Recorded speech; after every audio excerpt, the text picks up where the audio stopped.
What happens when the guy scrubbing glasses behind the bar knows more about the business than the manager running it? Hayden North had built his nightclub chain from scratch, one club, one weekend, one packed dance floor at a time.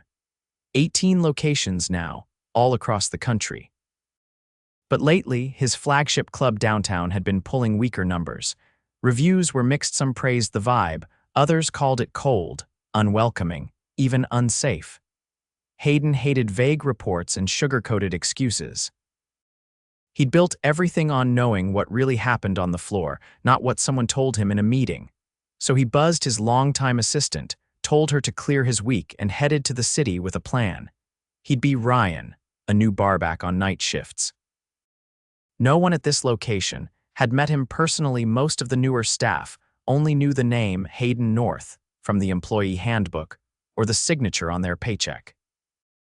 His beard was longer now, hair buzzed short, and with a fake tattoo sleeve and a slightly rougher voice, he looked like a guy who just moved in from Pittsburgh and needed the work. The club's manager, a guy named Miles, barely looked up when Hayden walked in with his forged resume. "Barback, right? You're late by 5 minutes. Don't let that happen again." Hayden kept his cool. Got it. The place was slick LED lights, dark wood bar, velvet ropes at the door, but something felt off. The bartenders were all business, no smiles. The bouncers looked bored, and Miles. He spent more time in the back office than on the floor. During his first night, Hayden kept his head down and worked rinsing glasses, hauling ice, trash runs. The lead bartender, a sharp young woman named Jenna Kessler, took notice. "You've done this before," she said, wiping down the bar beside him. "Couple years back," he answered. "You're fast. Most newbies slow us down," he shrugged. Trying not to get yelled at, she gave a tired laugh. "Good luck, just don't talk back to Miles. Or do if you want to quit." By night 3, Hayden had seen enough to know something was wrong. The staff was overworked. Most had been covering doubles due to 2 bartenders quitting the week before. Jenna had pulled 5 straight nights, and another called in sick just to get a break. When Hayden asked why they hadn't hired replacements, another bartender muttered, "Because Miles says we don't need dead weight." Hayden watched Miles flirt with guests, disappear into the office, and berate servers for not upselling bottles. Meanwhile, Jenna handled the entire back bar alone on a Friday night, sweat pouring down her neck.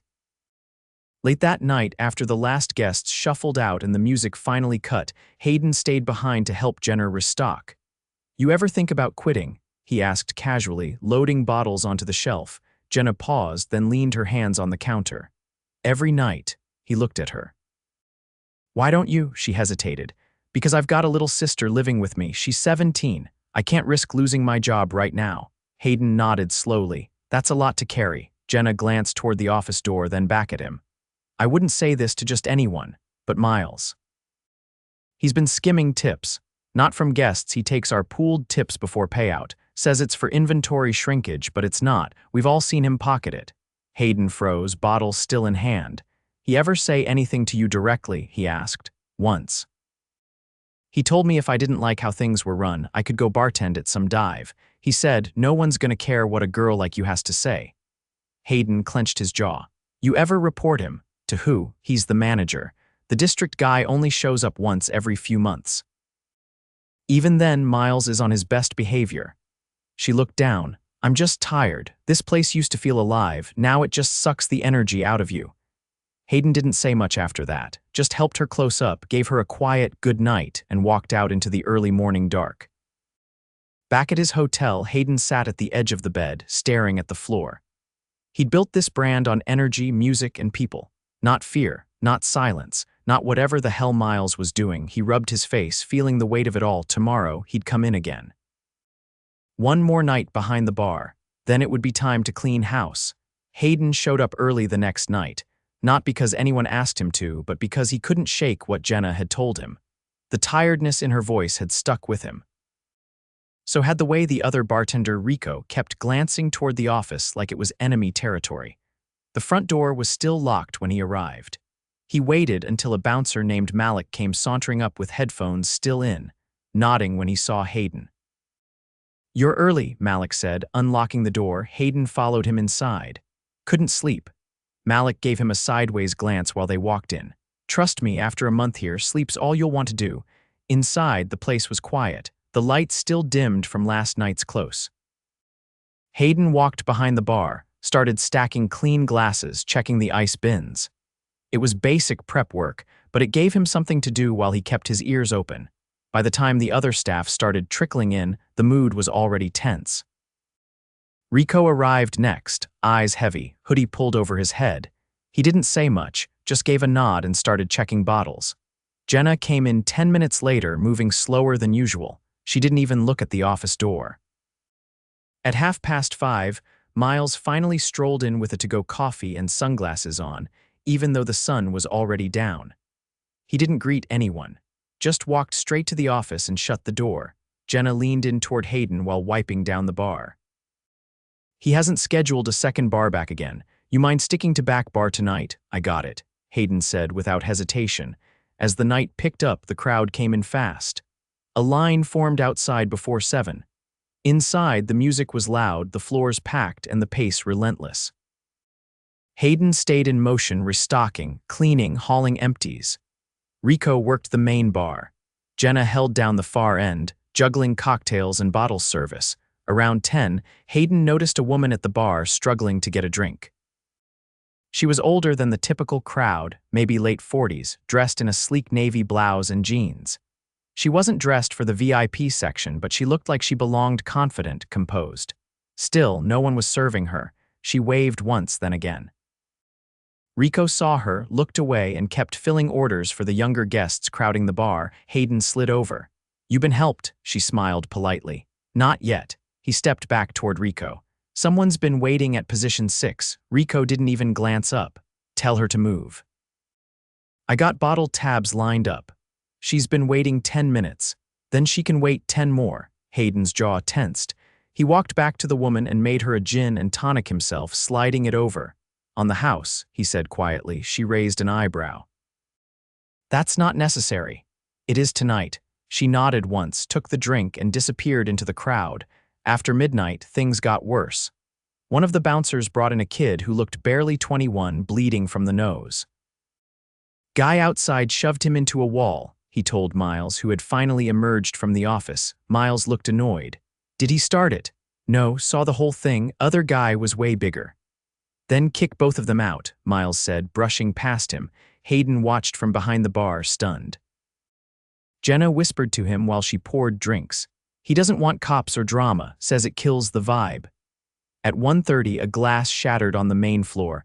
A server named Tasha had slipped near the edge of the dance floor. She sat up, blinking fast, trying to gather herself. No one helped her. Miles didn't even look her way. Hayden dropped everything and rushed over. "You okay?" She winced. "Think I twisted my ankle." He helped her up, careful not to speak too loudly. "Come on, let's get you off the floor." He guided her to the back hallway. Jenna followed behind with a towel and some ice in a bucket. Tasha sat down against the wall, breathing through clenched teeth. Jenna crouched beside her. "This is the 3rd fall this month. That corner's slick when it's wet." Hayden looked at her. "3rd? Yeah, management won't fix it. Says wet floor signs are enough." Miles appeared at the hallway entrance a few minutes later. "What's going on?" Tasha slipped, Jenna said evenly. "She can't put weight on her ankle." Miles didn't even blink. "Get her an Uber and clock her out." "We're short tonight." Hayden stood, eyes locked on him. "You're not even going to check if she needs a doctor." "She's fine," Miles said. "She'll walk it off." "Not tonight, she won't." Miles stared at Hayden like he was seeing him for the first time. "You got something to say?" "Yeah," Hayden said. "You walk past injuries, ignore harassment, and short-staff your team until they're dropping in the middle of service. That's not leadership." Miles took a step forward. "You don't know how this place works, new guy. Stay in your lane." Hayden didn't respond. He just turned and walked back toward the bar. At last call, Jenna came over to him while drying her hands. "That was bold. He'll come after me for it. Probably. But he's worse with people who stay quiet." Hayden nodded once. "Thanks for having my back. You're one of the few who does the work without complaining. That counts for something." By the time they were locking up, Hayden had made his decision. He walked straight to the office, knocked once, and walked in without waiting. Miles was at his desk, counting out a cash drawer. "Need something?" he asked without looking up. Hayden closed the door behind him. "Yeah, you can stop. I'll be handling payroll and tips from now on. Miles looked up, annoyed. Excuse me. Hayden pulled off the fake tattoo sleeve, rubbed the corners of his beard, and let his voice settle into its natural tone. You're done here, Miles. Miles stood, eyes narrowing. Who the hell do you think you are? I'm the owner, Hayden North. And I've spent 4 nights watching you run this place into the ground. Miles's mouth fell open slightly. No way, that's not. You cut corners, you mistreat staff, you ignore injuries, and you steal from the people who keep this place running. You're lucky I don't press charges. Miles looked around like the room might offer him an escape. I built this club on trust, Hayden said. You violated every bit of it. Get your things and leave, tonight. You're making a mistake, Miles muttered. No. I made one when I hired you. Hayden opened the door and stepped into the hallway. Jenna and Rico were nearby, both frozen mid-conversation. Hayden looked at them calmly. Miles is gone, Rico blinked. What? You heard me. He's done. Pack up, go home. Tomorrow's a new start. Jenna stared at him. You're really Hayden? I am. Rico ran a hand over his head. Well, damn, Hayden turned to Jenna. I need you here tomorrow. We'll go over everything. Hiring, schedules, safety. You're not alone in this anymore. She nodded slowly. Okay. As he stood in the quiet club, the music off, the lights dimmed, Hayden felt something shift. Not in the atmosphere, but in the people. A flicker of trust, a moment of belief. It was the first step, but it was the right one. Hayden arrived at the club the next afternoon, dressed as himself. No disguise, no act. His name was already on the security list. When he stepped inside, the space felt quieter than usual, but not in a bad way, more like the aftermath of a storm. The staff who had been scheduled to prep for Friday night were already there. No one talked much at first. They just watched him like someone had flipped the rules overnight, and no one had quite figured out how to play yet. Jenna was behind the bar, organizing the wells. She looked up, met his eyes, and nodded once. No smile, just acknowledgement. He walked over. You rested? I slept, finally. 4 hours straight. Might be a record. Good. You're going to need that energy. She set down a bottle. So what now? We start by stabilizing the team. Everyone who wants to stay gets a chance to speak. Everyone who's been holding this place together gets what they're owed. After that, we rebuild. She leaned on the counter, arms crossed. You sure you're ready to hear everything they've been holding in? That's why I'm here. He turned and called out so everyone could hear. We're locking the doors for the next hour. No deliveries, no setups. Just us? No one moved at first. Then Rico walked out from the stockroom, drying his hands. Malik leaned on the wall near the entrance.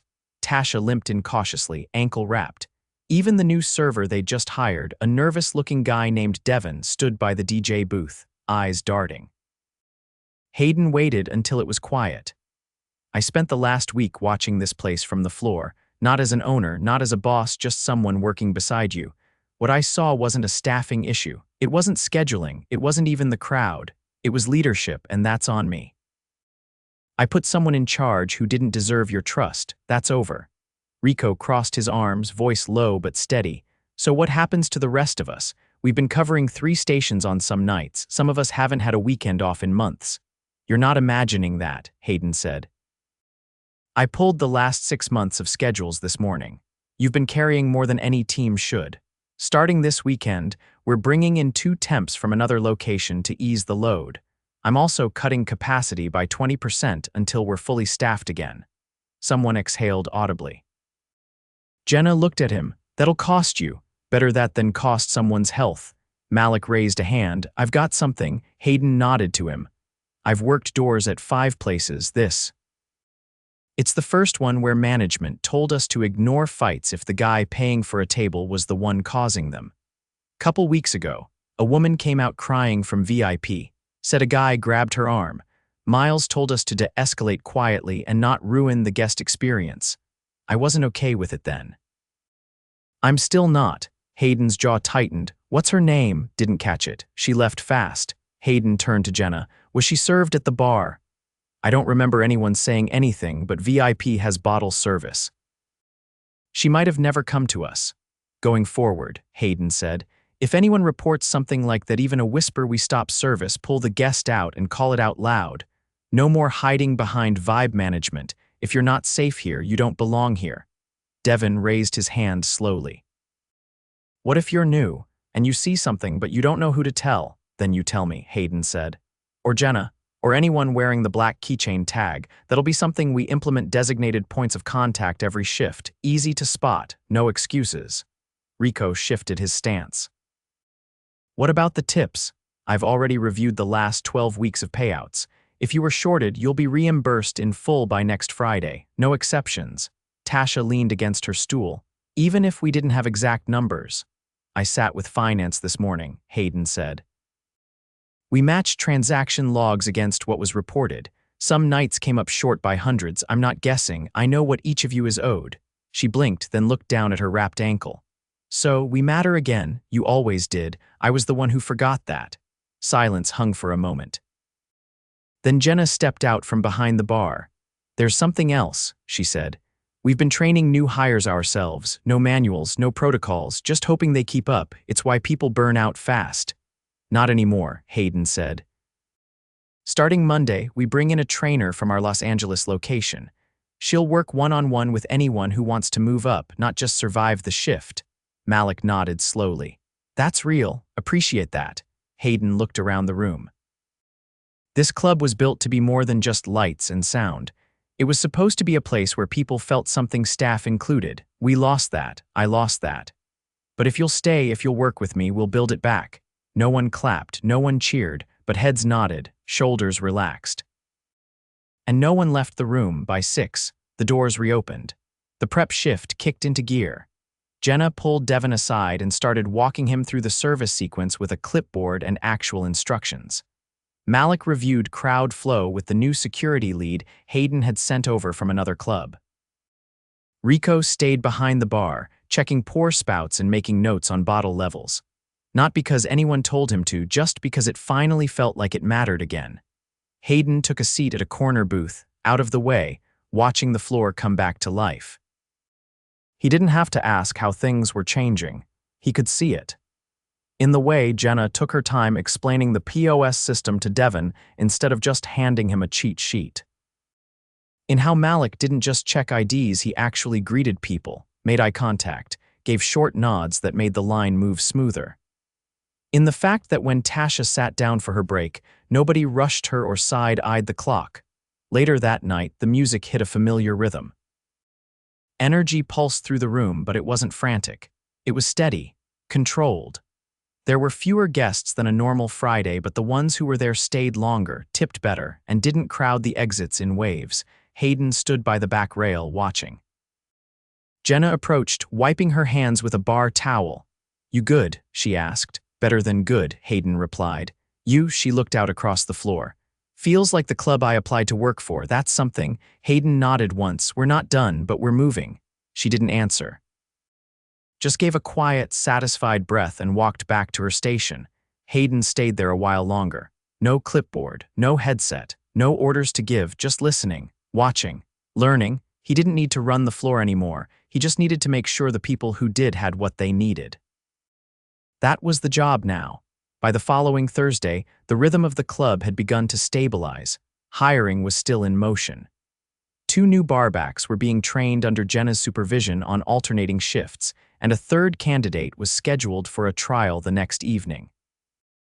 The floor was still tight, but nights were no longer stretched to the breaking point. Staff breaks had been restructured into staggered rotations, short, scheduled, and realistic. The goal wasn't perfection. It was sustainability. Hayden had remained mostly in the background since the reveal. He walked the floor during service, checked in during transitions, and spent most of his time listening. Listening to how the team communicated under pressure, how guests responded to the new energy, and how the small decisions Jenna and the others made shaped the night. But there was still one issue that hadn't resolved: Rico. Hayden had noticed it creeping in across the week, the tone of his voice when he gave instructions, the way he corrected newer staff without context, the short replies when asked for help. It wasn't aggression, it was dismissal. Quiet, habitual, and corrosive, on Wednesday night Hayden had caught him snapping at Devin over a mispoured drink. If you can't read a ticket, go bus tables, Rico had said, loud enough for nearby guests to hear. Jenna had intervened fast, but Hayden had noted it. The next night it escalated. Devon was working the middle well, and a group of tourists mid-40s, here for a birthday, had asked for a round of custom cocktails. Nothing outside standard recipes, but enough to slow down service for a moment.